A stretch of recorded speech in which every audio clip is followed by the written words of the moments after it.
We're here with Anjuli Morse.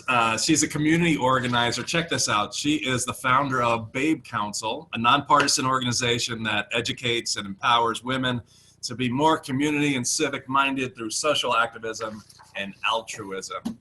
Wow. Now I say Anjuli. Some people say Anjuli. Yes, yeah. And it's actually like a contentious thing in my house. My grandparents say Anjali, my parents say Anjali, so I kind of just respond to anything close to it. Oh, well, now you're a longtime Scottsdale resident. Tell us what high school is yours? I am a Saguaro alum. Go SaberCats. 2003 was my graduating class. Nice. So Yes. as you know, I'm a teacher. Do you have a favorite teacher from Saguaro that you might want to kind of recognize and say, hey, you did something for me? I loved my dance, like slash pom and cheer teacher. Her name was Mrs. G, Mrs. Goolsby. I don't think she's there anymore, but she definitely kept me out of a lot of trouble. Mrs. Goolsby, this is for you, Mrs. Goolsby. Yes. Good or bad? We're talking with Anjuli Morse. She's the founder and I'm going to say El Presidente of the Babe Council. And if you have any questions, go ahead and type them in the bar. We'll get started. And Andy will then put those into the Zoom. We'll get those answered for you. And we'll just have a fun Friday. And we'll finish up with a little game if that's okay with you. Let's do it. Okay. So you and I met, it was last election cycle, and it was downtown. You were at some coffee house. I remember the chocolate chip cookie was humongous and delicious. You barely get those two together. Sometimes they're humongous, sometimes they're delicious. You also had a little dog. You were quite the character. And then you were having one of your Babe Council meetings. Tell us, what was that Babe Council meeting about? So I think that one we were collecting tampon and pad donations for an organization called Go With The Flow, who has kind of become one of our nonprofit besties. We do a lot of organizing for them, but basically they provide menstrual hygiene products to schools across the valley, both middle schools, elementary schools, and high schools. Yeah. Because schools don't provide that stuff for free. Yeah, and it's just crazy. Those things happen, and it could be a life-altering event if it happens in a certain space. I'm imagining. Yeah, big time. We have a guy I'm running against. His name is it rhymes with A. Orens, and he was featured on John Oliver's show talking about periods, and he had a case of the cooties. Yeah. So we have actually a problem here in Arizona. I don't know if Go With The Flow works with this one as well, but there were incarcerated women who are being kept to 3 pads and then being charged for others. And it had to go through the legislature to get more money for these women to be having the basic needs that they needed. You ever thought about going with the flow and kind of collecting some materials for the prison women? You know, I don't know about collecting and organizing for the prison system. That's a great question. We did, when all of that happened, obviously wrote to Mr. Morse and really kind of gave him our opinion on whether you're a man or a woman as our representative, it is your responsibility to care about the health of women, whether we are incarcerated or not. And the idea that someone could just exclude 50% of their constituency is like mind-boggling to me. Right. So take me through, you graduated high school in 2003, and you were an extremely smart person, probably Mensa level. Thank you. Well, true. And you went through a certain kind of path that not everybody goes through. Why don't you take us through that path after high school?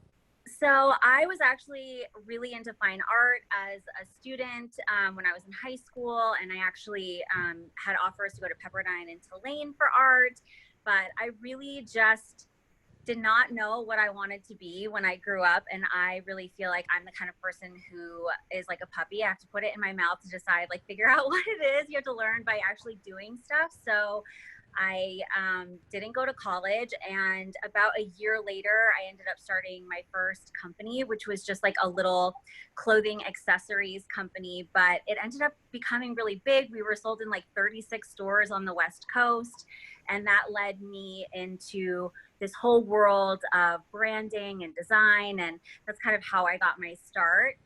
But it's certainly not a traditional. So hold on a second. You started your first company when you were 19. Yeah, yeah, by accident. I actually went to a private school in Scottsdale, a charter school called Edupreneurship, and South it was Scottsdale. yeah, in South Scottsdale. It was an entrepreneurial based charter school. We actually ran our own businesses every Friday, and our school had its own currency, and we did yoga, and it was like completely one of its kind. But I think it really obviously planted a seed, and for whatever reason, that just seemed like a natural next step. I saw this interview once with Diane von Furstenberg, and she said that she never really aspired to be anything, but she knew the kind of lifestyle that she wanted to live, and I just knew that I didn't want to go work for somebody else. Well, and you know what? There's one thing knowing, and there's another thing doing. So just kind of like the cookie, right? There's really Yeah. large, and there's hardly really large and tasty, but you've done both. There's the knowing and the doing. So congratulations to you. What other entrepreneurial ship kind of things have you taken upon yourself after that first company? So that led to me having a store in Scottsdale for several years pre-recession. It was in the Shops at Gainey Village off of Via de Ventura and Scottsdale Road. And it was a huge 4,000 square foot store, and it was sexy, and we sold men's and women's clothing, and the recession What was the happened. name? It was What called was the name? Flirt, Fleurt, like fleur-de-lis. And Oh, yeah, it was really cute. you're going And with this whole French thing, right? So you were going to perhaps go to Tulane, which is in New Orleans, right? And, yeah. and you might go with the Anjuli Morse. This is good. This is good. There All is right. like a recurring narrative here. Yeah. So if you want to see some really pre-recession insanity, you can give Flirt a Google, and we did all sorts of fun fashion shows. But our rent was like $20,000 a month, so we very What? quickly ran out of money when the recession happened. Wow. And that was my first like true entrepreneurial failure. It was like galvanizing for me, and when everyone was doing their midnight move outs, we actually liquidated our company, which was completely humiliating. And but like, you don't learn necessarily from success, you do learn from failure. And what I was able to do in a recession was build a really big branding business for myself using everything that I had learned from the failure of that company. Right. They're not failures. They're learning opportunities. Yes, I Sunny encourage side up. failure. Sunny side up, lady. Hey, we're talking with Anjuli Morse. She is the founder of Babe Council, which is a social activism and altruism group for women. How many babes are in the council? Oh my gosh, I think we're at a couple thousand now between like all of our social media platforms and email and all of that. It's like crazy to think about, but yeah, more than a few thousand. Wow. Can you, we'll have Andy kind of throw the address in the bar there on the Facebooks. But what is it? Babecouncil.com? Babecouncil.com, and then you can find us on all social media platforms at Babe Council. We're here with Friday Fun Day with Anjuli Morse. She's the president of the Babe Council. Hey, I'm sorry about the internet connection. I'm going to try to get this in real quick, and then you can just talk when I then lose internet connection. Okay. So tell me about some of the things, because philanthropy is really a big part of the Babe Council. So what kind of things were you doing before the pandemic?